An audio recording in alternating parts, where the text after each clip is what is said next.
Welcome to Introduction to Educational Research.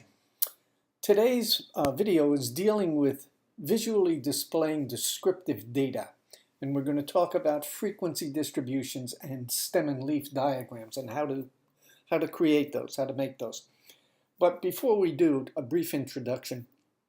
If you're doing a thesis using an action research model and some kind of a research design inside of that, it'll probably be fairly simple.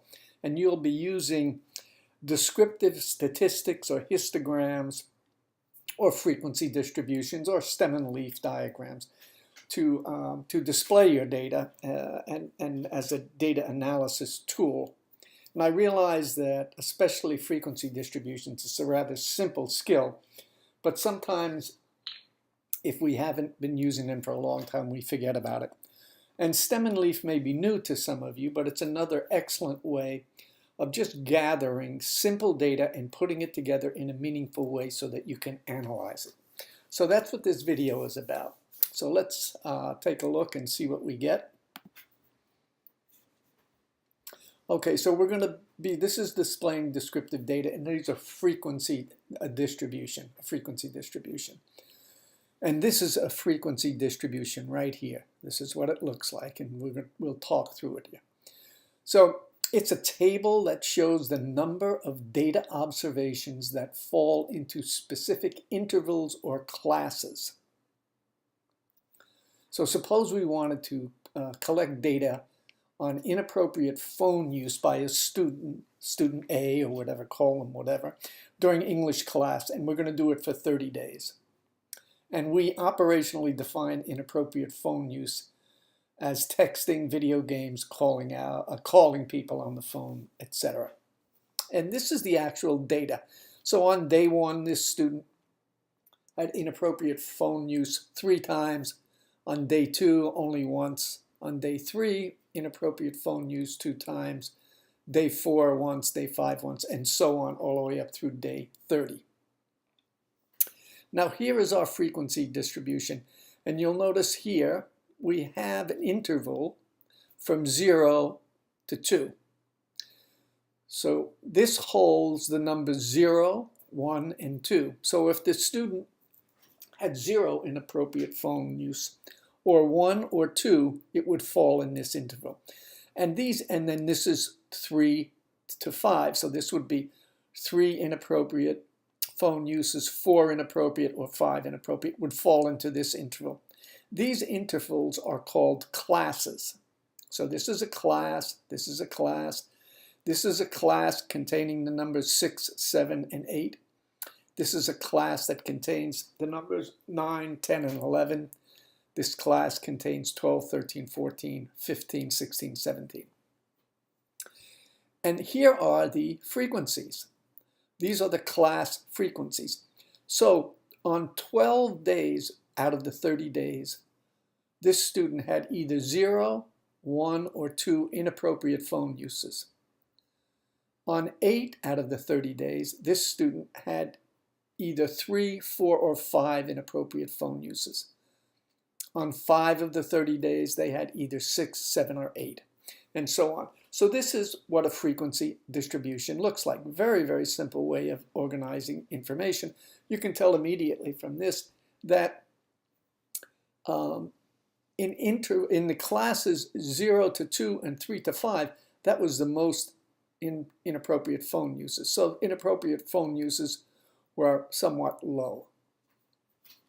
Here are some guidelines for constructing a frequency distribution. And at the end of this video, you'll be asked to create a frequency distribution and email me your results.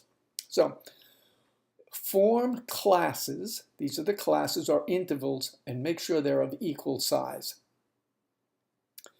The intervals to the left contain 3 numbers each. So each of these classes has 3 numbers in them. And we've already talked about that. Now, make the classes mutually exclusive.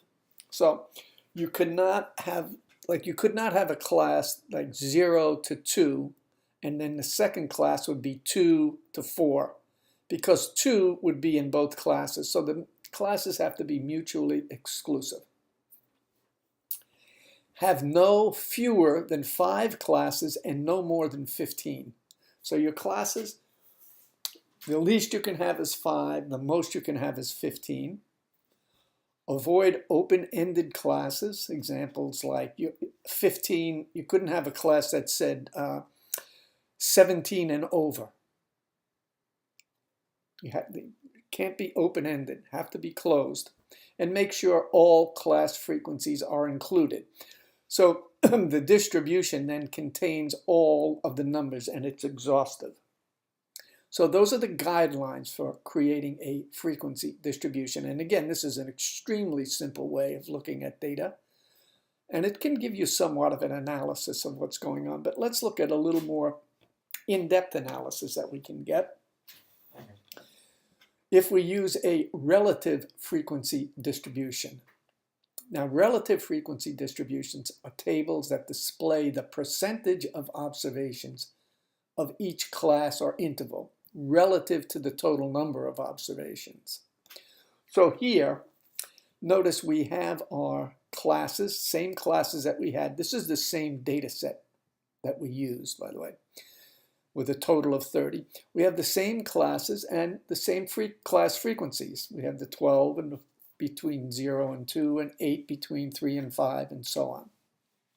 But now, to get a relative frequency distribution, we take the number of cases in the class. In case this class, there were 12. There were 12 frequencies in the class 0 to 2. So we take the number of frequencies and we divide it by the total number of observations. So 12 divided by 30 gives us 0.40, or this is 40/100ths. And 0.40 times 100 gives us 40%. So we divide the number of frequencies in a class by the total number of observations. So in the class 0 to 2, there were 12 frequencies. We divide 12 by the total number of observations. That gives us 30. And we get 0.40. Pardon me. And that's 40/100ths. That's a decimal. And if we multiply that decimal times 100, we get the percent, which is 40%. Let's take a look at this class here. In the class 3 to 5, it had the numbers 3, 4, and 5. The frequency of occurrences of inappropriate phone use were 8. So there were 8 inappropriate phone uses that fell either 3, 4, or 5. So we take the number 8 and we divide it by the total number of observations, which is 30. And we get 0.27, which is 27/100ths in decimals. That's how you would read that decimal. We multiply that by 100, we get 27%. And the same thing here. In this class, there were 5 observations of inappropriate phone use. We take 5, we divide it by the total number, which was 30, and we get 0.17, which is 17/100ths in decimals, and we multiply that by 100, and we get 17%. So that's how we get a relative frequency distribution. Now, this is interesting because we can say, well, look at this, 40% of all the observations fell between 0 and 2, and 27% fell between 3 and 5. So almost all of the observations fell with using the first 2 classes, between 0 and 5 observations. So this is then a relative frequency distribution. This information here you can read, it's the same that we've been talking about. And let's move to another way that we can use a frequency distribution, which gives us a little more insight. And this is called the cumulative frequency distributions. Now, cumulative frequency distribution indicates the percentage of observations that are less than or equal to the current class that you're looking at. And you can read this, but I'll give the explanation here. This is the frequency distribution, the same one. We're using the same data set that we've been using all along. So we take to get a cumulative frequency distribution, we take the number of frequencies in this class, so this was 12. 12 divided by 30 gave us 40 hundredths, and we multiplied that by 100 and we get 40%. So for this class, the frequency is 40%. Now for the class 3, 4, and 5, there were 8 observations, and as we did on the previous page, 8 divided by 30 gives us 27 hundredths in decimals, times 100 gives us 27%. So the cumulative frequency here for this cell, for cell 3 to 5, is a combination of the frequency of this cell and of this cell. Well, if we add 40% and 27%, we get 67%. Now here, in this cell, we had 5 occurrences of the behavior, inappropriate phone use. We divided it by 30 and we got 17 hundredths. We multiplied by 100, we got 17%. Now the frequency, cumulative frequency of this cell is the 40% plus the 27% plus the 17%. So 84% of all of the observations of inappropriate phone use occurred within the first 3 classes here. So you get this kind of an information here, which is very good. This gives you a little more in-depth analysis of the data. Well, okay, so that is the 3 frequency distributions, and we'll go quickly back. There's just a regular frequency distribution. That's just setting up your classes and then totaling the number of times there was inappropriate use that fall within each class. Then next we looked at relative frequency, and that was creating the frequency distribution, but then getting the relative number of observations in the class divided by the total number of observations. So 12 divided by 30 gave us 0.40 or 40 hundredths, and times 100 gives us 40%. So the relative frequency distribution will give us the percent in each class. And then finally, we had the cumulative frequency, and that is where we took the percents and added them up so that in this class, the second class, 3 to 5, scores 3 to 5, is a combination of the percent of observations in the first class plus the second class. Okay, well that's frequency distributions, relative frequency, and cumulative frequency distributions. Now we're going to go on to what is called a stem and leaf diagram. A stem and leaf diagram.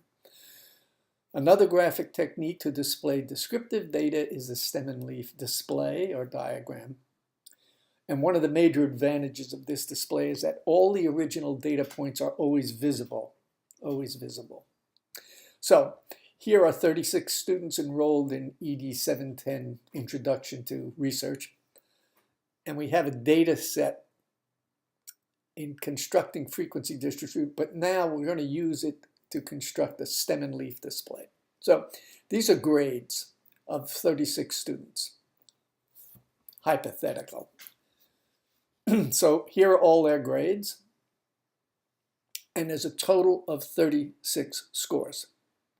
Now in a stem and leaf, we create a stem, which is these numbers right here, and leaves, which are these numbers right here. And I'm going to explain this to you.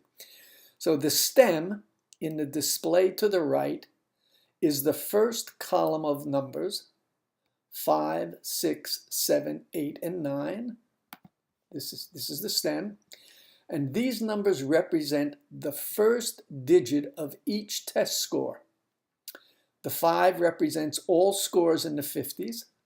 The 6 represents all scores in the 60s and the 7 represents all scores in the 70s, the 8 represents all scores in the 80s, and the 9 represents all scores in the 90s. Now the leaf in the stem and leaf display is the second digit of each of these test scores. So here is the leaf. So in a stem and leaf diagram, you have a stem, and you have a line, and then you have the leaves. In the stem and leaf display at the right, 5-8 is the score 58.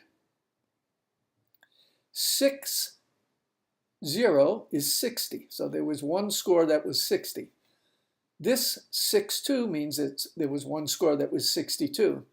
6-6 means there was one score that was 66. 6-8 means there was one score that was 68. Here you have 7-2, you have 7-2 and 7-2. So there are three scores in this distribution that are 72. There's one that's 74. There are 2 that are 75, one that's 78, 2 that are 79, and so on. So this is how you construct a stem and leaf diagram. And what's interesting, this sort of gives you a frequency distribution. Like if you had rotated this 90 degrees to the left, it would be like a bar graph. And you could see, well, most of the scores are in the 70s, 80s, and 90s on this test. Must have been an easy test. Well, let's take a little further look at this. We will use the same data set. So this is the grade scores here, and a total of 36. And we will group all the 50 scores, all the 60 scores, all the 70 scores, and all the 80 scores, and all the 90 scores together. So here, 50 scores, we have 58. 60s, we have 60, 62, 66, 68, 70s, 72, 72, 72, and so on. To construct the stem and leaf, we select a number or numbers immediately to the left of the first number, and we use that as the stem. Let's take, okay, so as an example, in the number 58, the 8 is the first number because it's in the ones place. The 5 is the second number, it's in the tens place. So the first number is 8, and the 5 is the number immediately to the left. So 5, the second number, becomes the stem. Another example, if we had the number 7,892, 2 is in the ones place. So it's the first number. So our stem would be 798. Because that is the number immediately to the left of 7,890, of 2, I'm sorry. It's immediately to the left of the ones place, 2. So that would be the stem. So in our display, our stems are 5, 6, 7, 8, 9. The leaf is the first number in mathematical terms, the number in the ones place. So let's take a look at 91.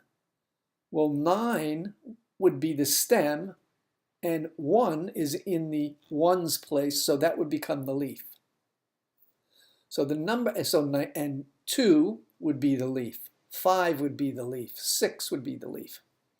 So let's see, that's what our distribution looks like.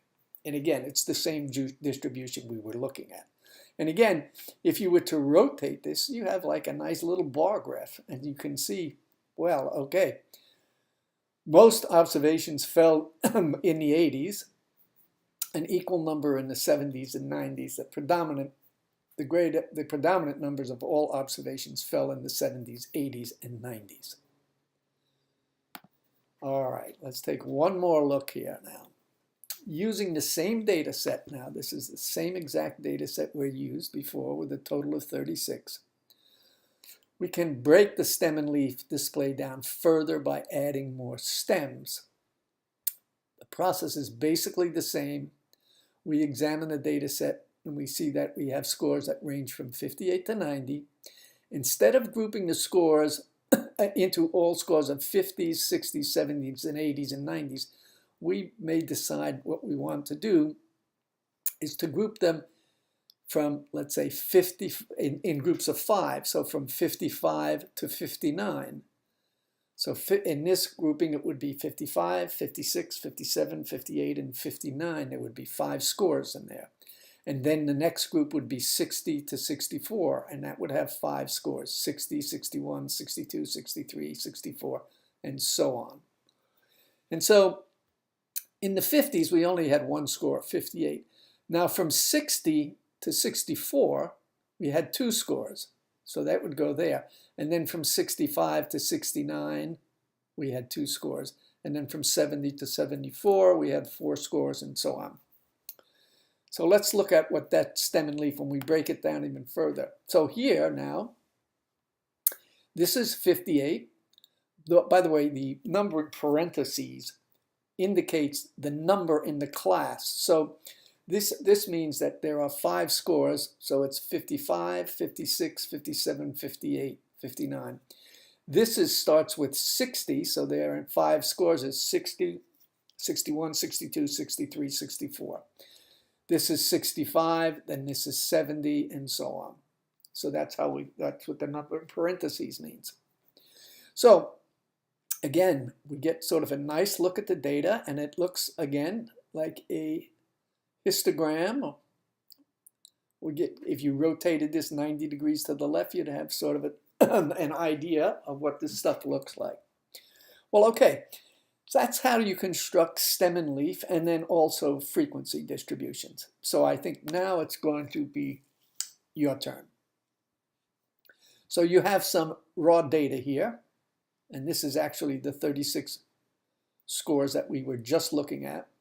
And this is asking you to create a frequency distribution, relative frequency distribution, and a cumulative frequency distribution. You can put them all on the same chart. You don't have to have 3 totally different distributions. And so write that up in a Word document and email that to me. And also, your second part is to create a stem and leaf diagram using the following scores. Now here we have 2, 4, 6, 8, 10, 12, 14, 16, 18, 20, 22, 24, 26, 2, 34, 36, 38, 40, 42, 44, 46, 48, right, 48 scores. You don't actually need the cumulative. Okay, well, there are your assignments. So write them up, put them in a Word document, title the document, your first name, your last name, and then displaying descriptive data. Thank you very much. See you next time.